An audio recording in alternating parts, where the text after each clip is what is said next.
sejam muito bem-vindas, muito bem-vindas. Nessa última discussão aqui no nosso bloco de manejo hemodinâmico, eu sou o Pedro Pérez, estou aqui com o Felipe Cavatoni, que é coordenador da residência de terapia intensiva da EPM Unifesp, e a gente vai conversar agora sobre fluidoresponsividade. A gente acabou de fechar na última discussão duas grandes aulas aí de ultrassonografia point of care, trouxemos vários casos na prática e mencionamos alguns conceitos lá, o delta PP, CAVA, e faltou lapidar aí um pouco para vocês ficarem aí completamente seguros na condução de qualquer paciente grave.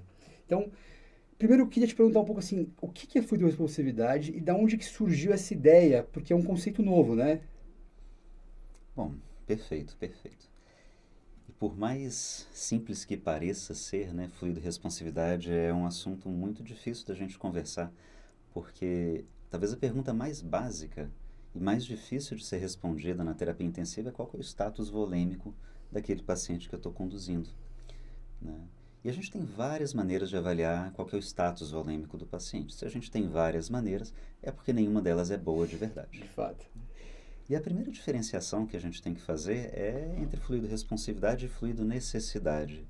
Falando de fluido-responsividade, talvez a definição mais acadêmica possível seja um aumento do débito cardíaco de 10 a 15%, a depender da referência, quando eu faço uma expansão volêmica de 500 ml de cristalóide. Tá. E a gente faz isso, né? A gente objetiva, quando a gente faz uma expansão volêmica no paciente, que talvez seja a conduta mais comum dentro do ambiente de terapia intensiva, talvez até mesmo da unidade de emergência, é a gente aumentar o débito cardíaco, aumentando o volume sistólico do paciente. Certo. Que pode acontecer numa infinidade de cenários possíveis. Talvez o mais comum seja no contexto de sepse. Tá. Quando eu tenho dúvida sobre qual que é o status volêmico do meu paciente e eu decidir dar fluido para aquele paciente, eu posso fazer uma prova de fluido-responsividade Tá. para saber se aquele meu fluido não vai fazer mais mal do que bem para o meu paciente. E por que o fluido pode fazer mal para o paciente, né? Justamente porque se a gente der um excesso de líquido, uma sobrecarga hídrica para o paciente, a gente pode causar uma série de disfunções. Talvez as principais sejam as disfunções pulmonar, piorando a troca, né, de oxigênio, oxigenação, e também a gente pode propiciar o paciente a fazer um edema do rim e acabar piorando a função renal dele. Isso está muito relacionado, né, existem várias provas de fluido-responsividade, mas isso está muito relacionado à curva de Frank-Starling, Tá. né, que é justamente quando, né, a gente percebe que quando a gente aumenta a volemia do paciente, representada pelo volume diastólico final, a gente também aumenta o débito cardíaco, mas numa relação não linear. Então, o que eu quero saber é se meu paciente está na fase de rampa, de ascensão da curva de Frank-Starling, ou se ele já está próximo da fase de platô da curva de Frank-Starling. Então essa é a ideia. A gente vai discutir agora, primeiro, como realmente tem a maneira de testar mesmo, né? Que a gente dá o volume, vê se o paciente ganhou. Mas tem maneiras de eu estimar se esse paciente será ou não fluido-responsivo. E depois a gente vai pesar, né, o risco e o benefício da expansão volêmica. Antes da gente entrar nesses parâmetros especificamente, eu só queria chamar um pouquinho a atenção de vocês que, novamente, a gente deve olhar esses parâmetros todos, né, e fazer esse quebra-cabeça, sempre levando em consideração o contexto clínico, né? Então, por exemplo, eu vou olhar o balanço hídrico daquele paciente das últimas 12, 24 e até o balanço acumulado muitas vezes. Eu vou considerar se esse paciente está tendo perdas insensíveis, né, que podem estar falseando o meu balanço. Às vezes ele está no estado febril, está perdendo aumento de temperatura, tem uma cavidade aberta, um grande queimado, enfim, a gente precisa colocar tudo isso na balança, né, para entender clinicamente, né, então a história clínica ajuda. Outra coisa, esse paciente tem uma doença que tipicamente vai bem com volume, por exemplo, sepse na fase inicial, cetoacidose diabética, um pós-operatório imediato recente de cirurgia grande abdominal, são pacientes que a gente sabe que eles precisam, muitas vezes, na grande maioria dos casos, de mais volume, né? Faz parte da fisiopatologia da doença que ele está tendo. Ou é um paciente, por exemplo, que já tem uma disfunção renal, tem uma doença pulmonar grave, que ele tem uma chance maior de ter efeito adverso desse volume. Então, a gente vai pesar tudo isso. Então, a grande ideia, né, de novo, é vocês não esquecerem aí do contexto clínico do paciente, né? E também lembrar da cronologia, né? Esse é um conceito bem interessante. Por exemplo, na sepse, que é muito estudado, nas primeiras 24, 48 horas a gente vê que o paciente realmente se beneficia daquele balanço mais positivo, da ressuscitação, os 30 ml quilo. Depois a gente tem uma fase de equilíbrio e depois esses pacientes até vão melhor com balanços até um pouco mais negativos, né? Perfeito. E a gente entender tudo isso. vai ajudar. Então tem a questão também cronológica de qual momento o paciente está. Friso para vocês esse exemplo do choque séptico, que é extremamente comum na nossa prática. Perfeito. Bom, definimos aí fluidoresponsividade do ponto de vista acadêmico, na prática é um pouco mais difícil. Conversamos então que o padrão ouro vai ser a gente realmente fazer uma medida do débito cardíaco, né, uma medida direta do débito cardíaco e ver se teve um ganho aí de 10 a 15% meia hora após. Mas a gente conversou que eu posso estimar esse débito cardíaco de maneira não invasiva, né? Então, vamos só relembrar o pessoal um pouquinho como que a gente pode analisar a responsabilidade usando o débito cardíaco e VTI. Então, VTI, como nós vimos nas discussões anteriores, é uma medida indireta do débito cardíaco.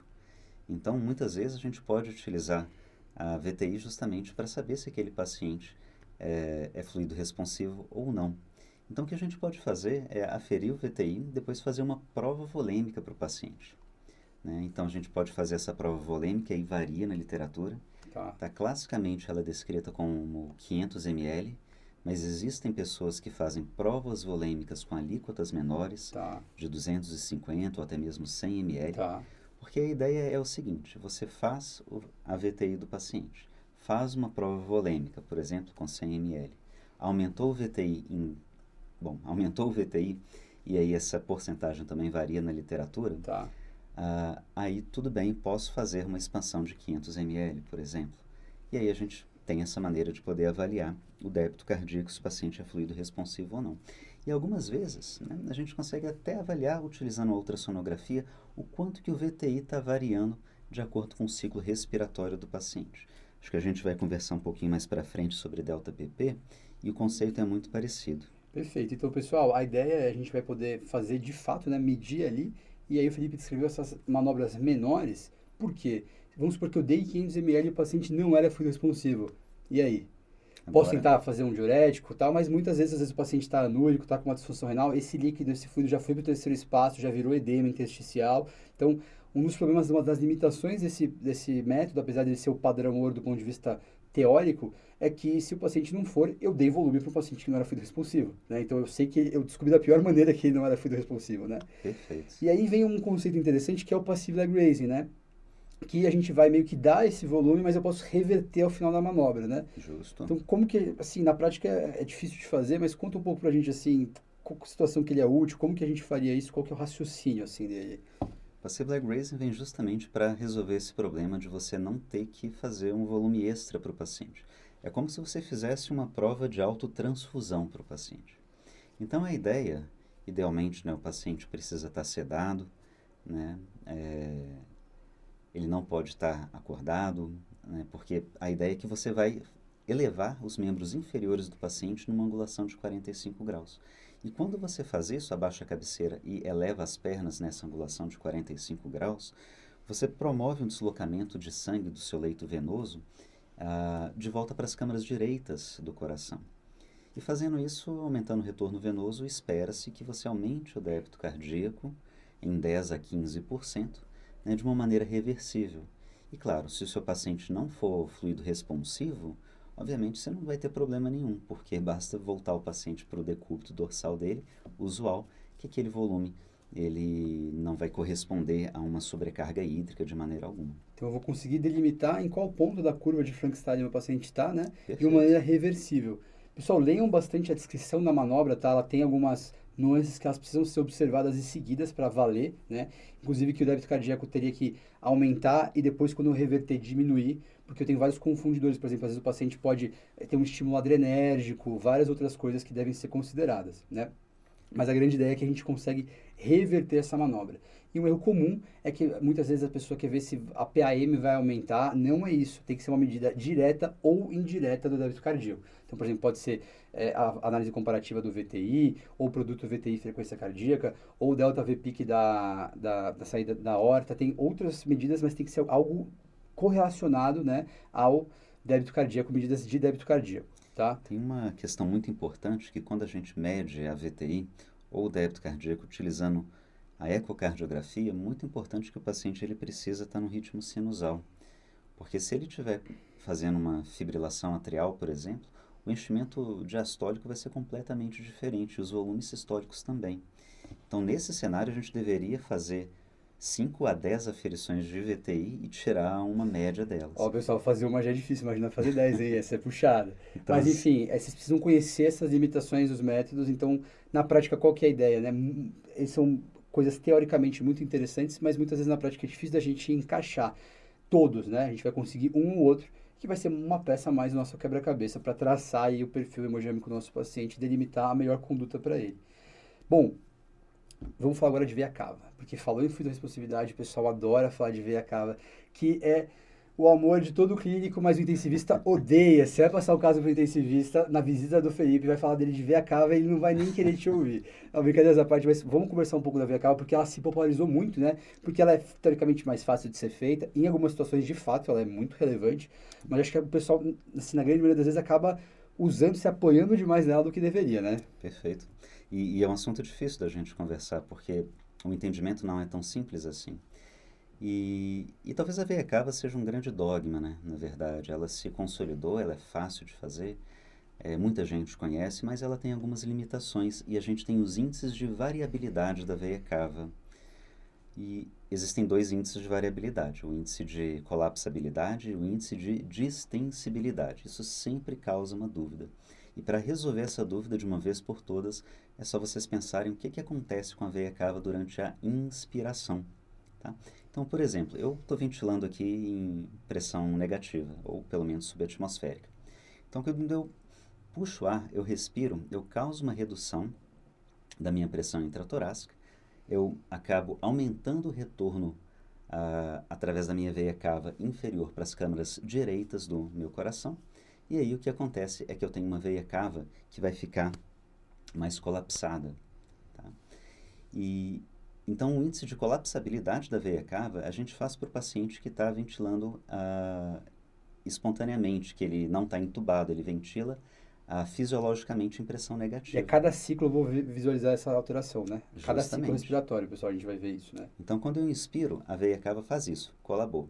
Quando eu expiro, o raciocínio é inverso. Eu aumentei a minha pressão intratorácica, reduzi o retorno venoso para as câmaras direitas e minha veia cava inferior vai ficar um pouquinho mais... Esse é o esperado, né? Esse é o esperado. Situações fisiológicas. Beleza. E aí, para eu medir o índice de colapsabilidade, eu vou pegar o maior diâmetro da veia cava, Tá, menos o menor diâmetro da veia cava, dividido pelo maior. tá, E eu vou utilizar um limite que varia na literatura, mas via de regra é de 50%. tá, Então, se eu tiver uma veia cava que está variando muito na ventilação espontânea, com pressão negativa, acaba que talvez eu possa correlacionar com um status volêmico depletado e talvez eu possa fazer volume para o paciente. tá. No entanto, a gente sabe que a veia cava ela tem variações, ela sofre influência de diversos fatores, Tá. inclusive pós-carga de VD, função de VD, função de VE. Então, é um índice que precisa ser individualizado. Agora, a gente falou o índice de colapsabilidade e tem o índice de distensibilidade. O índice de distensibilidade a gente vai utilizar para o paciente que está ventilando com pressão positiva, o paciente que está entubado. E o raciocínio é o mesmo. O que acontece com a minha veia cava na inspiração? Agora eu estou ventilando com pressão positiva, empurrei aquele ar para dentro do pulmão, aumentei a pressão intratorácica, reduzi o retorno venoso através da minha veia cava inferior. Então, a minha veia cava vai ficar o quê? Distendida. Agora eu tenho um índice de distensibilidade. E na expiração, com pressão positiva, o raciocínio é inverso.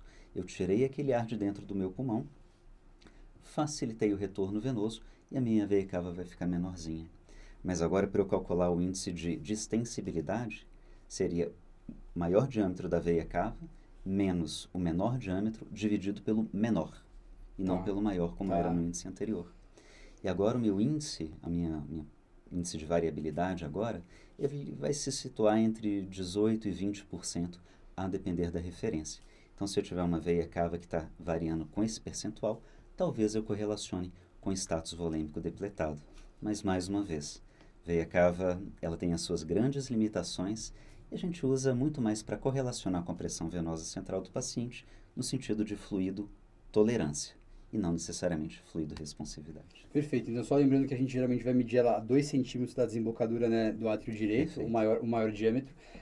O Felipe explicou aqui perfeitamente como que a gente vai calcular os índices e a ideia é que a gente vai tentar correlacionar isso com a PVC, né? E lembrar que PVC é diferente de fluidoresponsividade, né? Que é o que você Sim. acabou de falar. Então, pessoal, muito cuidado. A gente tem que entender isso num contexto clínico. Por exemplo, um paciente tem uma insuficiência cardíaca esquerda grave, né?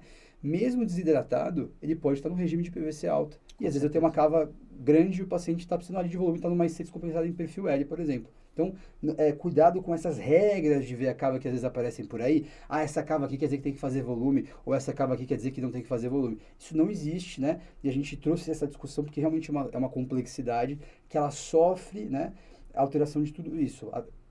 Influência de todos esses parâmetros. Então a gente tem que sempre lembrar, né, da veia cava na circulação e todo um contexto da interação cardiopulmonar e aí logo depois a veia cava conectada aí às câmaras direitas, né? Então ela assim ajuda a gente em algumas situações, né? Principalmente quando ela está nos extremos, né? É isso para dizer isso, né? Perfeito. Então, por exemplo, um paciente que tem uma cava colabando totalmente, ele não está em choque cardiogênico, ele não está em tamponamento cardíaco, com certeza, né?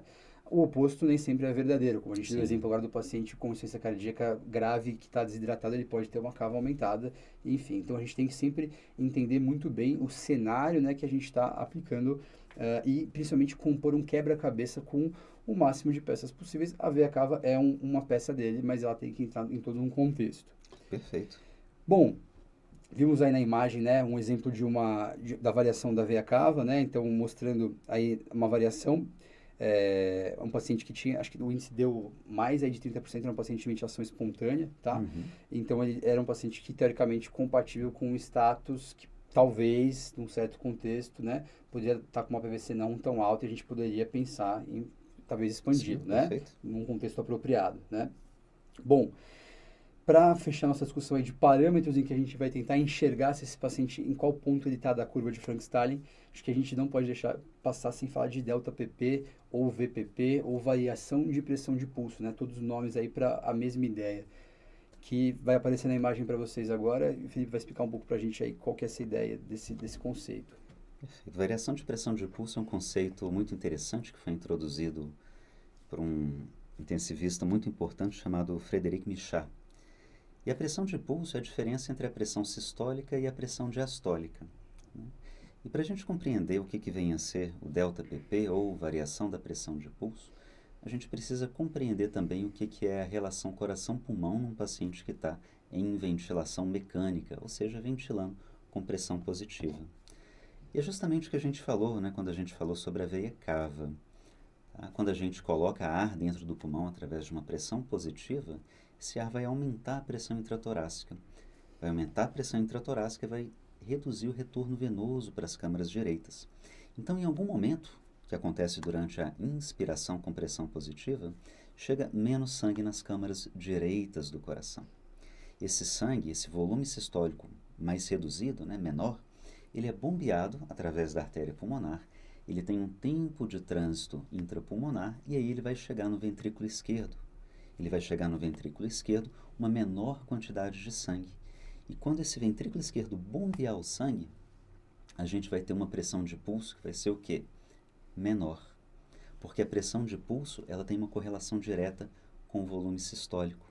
Quanto maior o volume sistólico, maior minha pressão de pulso e mais divergente é minha pressão. Quanto menor o volume sistólico, mais pinçada é minha pressão, mais convergente é minha pressão e menor a minha pressão de pulso. E na expiração acontece o contrário, né? Eu tirei aquela pressão, reduzi a minha pressão intratorácica, facilitei o retorno venoso para as câmaras direitas e agora sim, depois de um tempo de trânsito pulmonar, eu vou ter um volume sistólico maior chegando no ventrículo esquerdo. Quando ele é bombeado, a gente vai ter uma pressão de pulso maior. Tá?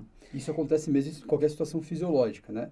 E a ideia vai ser a gente, dependendo do status volêmico do paciente, esse fenômeno vai ser mais intenso ou menos intenso, né? Perfeito. E como é que a gente calcula a pressão de pulso, né? A gente precisa pegar um ciclo respiratório, uma inspiração seguida de uma expiração.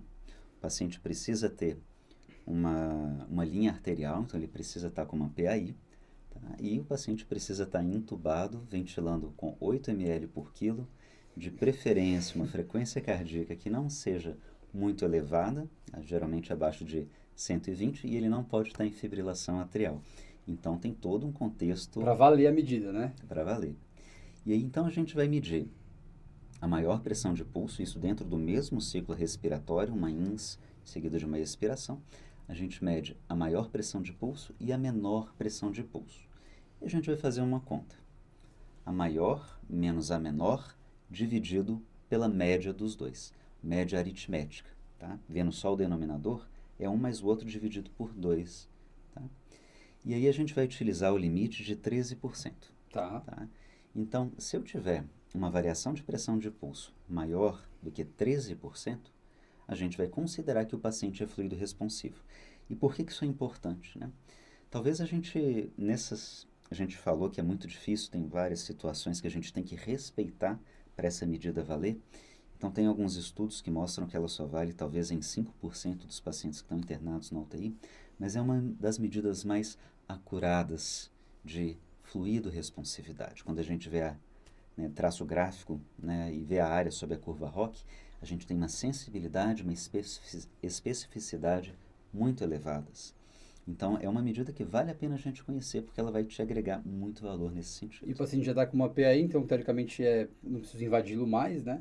Perfeito. E aí, assim, duas notícias felizes. A primeira é que alguns monitores mais modernos já calculam a VPP automaticamente, então você não vai precisar fazer a conta, é bom você saber entender o conceito. E só para resumir, assim, a grande ideia, então, como o Felipe falou, com as variações pressóricas da cavidade torácica, eu tenho variações de volume sistólico que geram variações da pressão de pulso. E que o paciente que está depletado de volume, que ele está naquele ponto que responde aí da curva de Frankenstein, como vocês estão vendo nessa imagem, né? Por exemplo, que está no ponto 1, por exemplo, dessa curva, ele, resumindo, o coração que bate seco, ele é mais sensível às variações de pressão da cavidade torácica. Um coração que está mais cheio, aquela pressão de fora não vai influenciar ele tanto. Eu deixei bem simplificado um conceito super complexo, assim, a gente perdeu um pouco assim, mas a ideia é mais ou menos essa, né? Então, se meu coração está seco, ele sofre muita influência da pressão externa. Se ele está mais cheião, ele não vai sentir de uma maneira assim bem resumida. Óbvio que é muito mais complexo do que isso, como a gente falou, mas para vocês entenderem aí o raciocínio, a gente usa esse cutoff aí de 13%, né? Tomando cuidado sempre com as condições que precisam ser satisfeitas para que a gente confie nessa medida.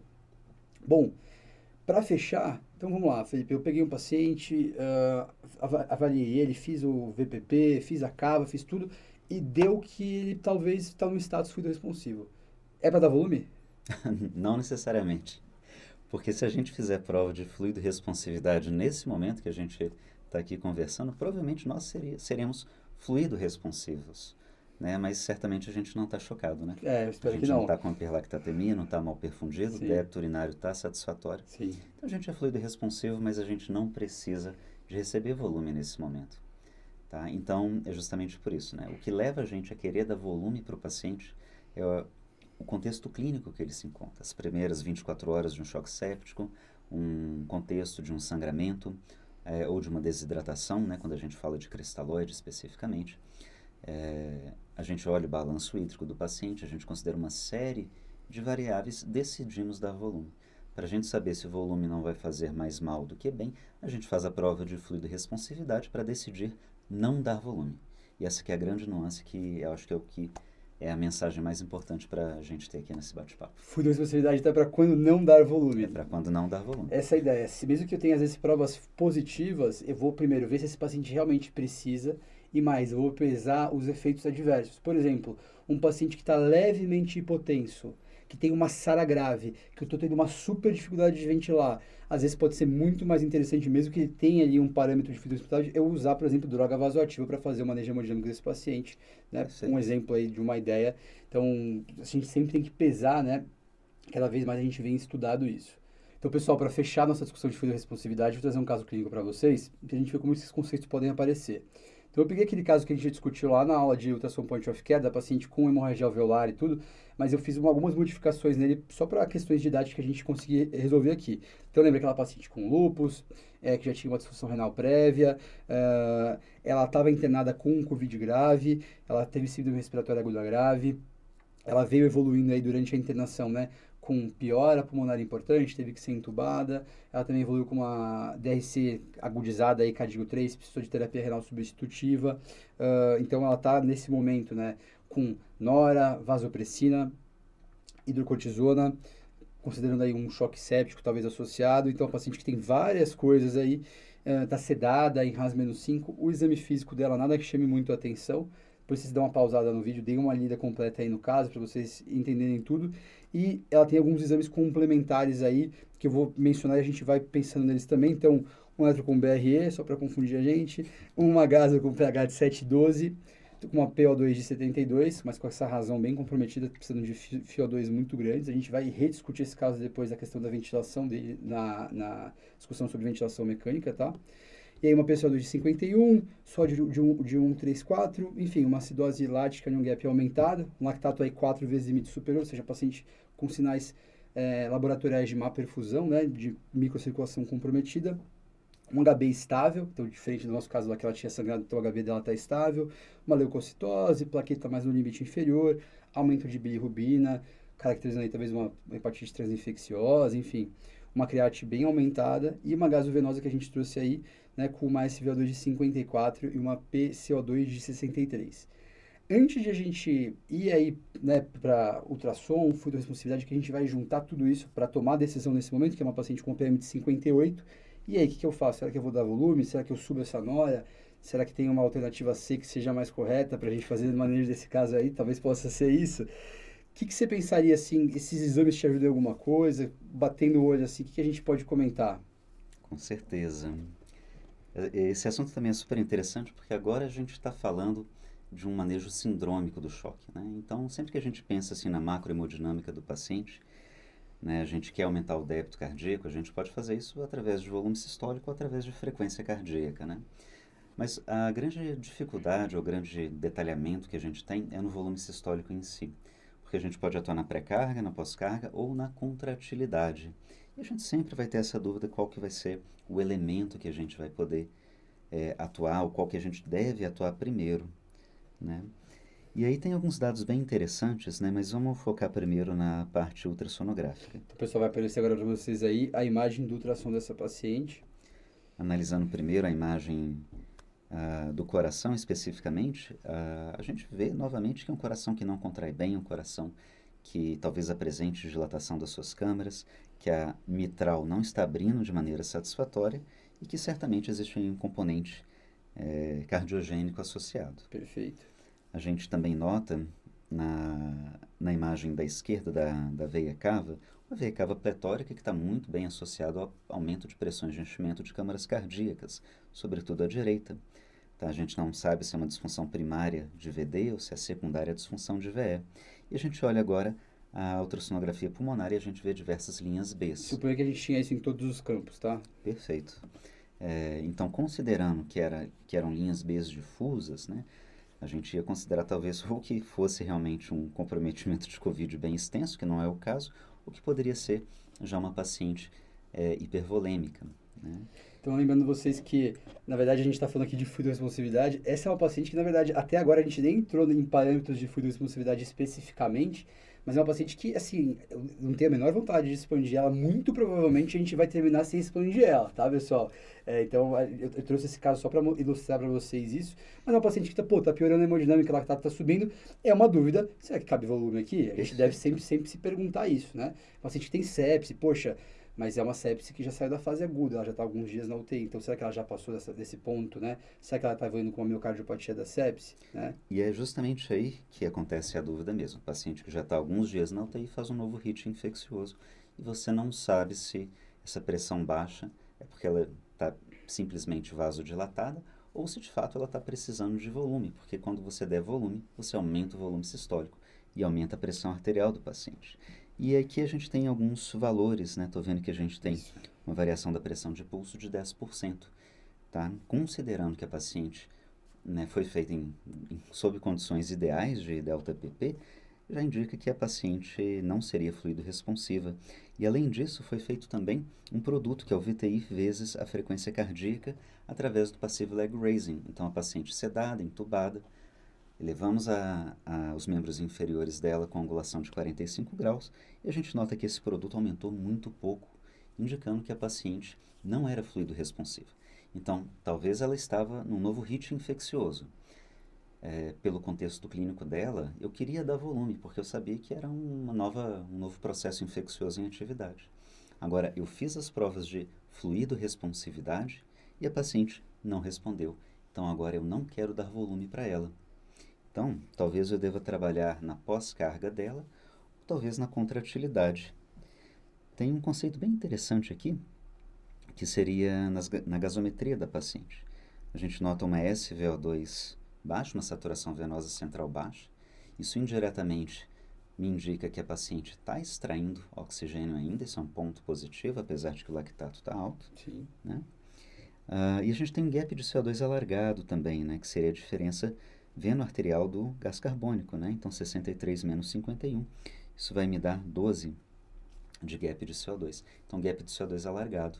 Tá? Então eu acho que eu posso sim atuar na pós-carga, mas talvez eu atuaria nesse momento, eu atuaria na contratilidade miocárdica da paciente. Que essa ideia talvez coubesse uma dobutamina ou a gente até substituir, né, essa nora por uma adrena, que é uma droga que vai ter, né, um perfil tanto alfa quanto beta 1, né, agonista. E esse ponto é muito importante, sabe? Porque às vezes a gente vê um eco que tem uma função ruim, né, do ventrículo esquerdo, e a gente já fica impelido a fazer um agente inotrópico, mas não necessariamente isso vai acontecer.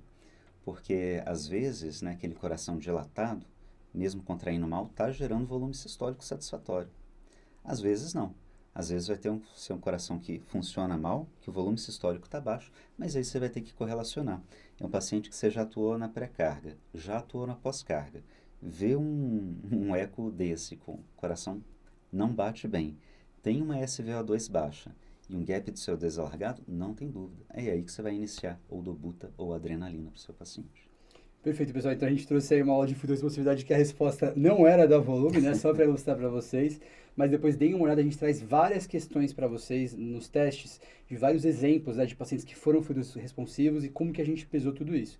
Uma outra coisa que eu acho importante falar desse caso é assim, a gente não tinha a menor vontade de dar volume e os parâmetros foram contra. Mas vamos supor que a gente tivesse um eco talvez um pouco melhor e mesmo assim, enfim, a gente não tivesse uma VPP acima de 13, enfim, talvez alguma resposta com passive leg raising, a gente vai lembrar que é uma paciente COVID que está pronada. Então, assim, ela tem muita chance de ter muito efeito adverso, né? Então, assim, a não ser que eu tenha francos sinais de fluidoresponsividade nessa doente, né? Que tudo me aponte que claramente, ela está claramente muito depletada, a gente vai tentar, né, privilegiar aí manejo com droga vasoativa, por exemplo, dessa PAM, ao invés de volume, porque é uma paciente que ela vai sofrer muito, né, com os efeitos adversos, por exemplo, de edema pulmonar, né? Já está muito grave, já está até pronada, enfim. Acho que uma ideia interessante também nesse caso, para vocês prestarem atenção. Perfeito. Pessoal, é isso. Acho que agora o pessoal está apto a manejar qualquer paciente grave aí com esses conceitos. Vamos sempre lembrar de montar o quebra-cabeça. Então a gente começou essa conversa lá na aula de choque, conversamos de fluidoresponsividade agora, com ultrassom no meio, mostrando como que a gente vai usar o ultrassom na fluidoresponsividade e em outros cenários, para a gente delimitar o perfil hemodinâmico do nosso paciente. Pessoal, muito obrigado, Felipe. Muito obrigado também, foi um prazer, acrescentou muito a nossa discussão. Eu que agradeço, uma boa sorte para todos e até o nosso próximo vídeo. Valeu, pessoal.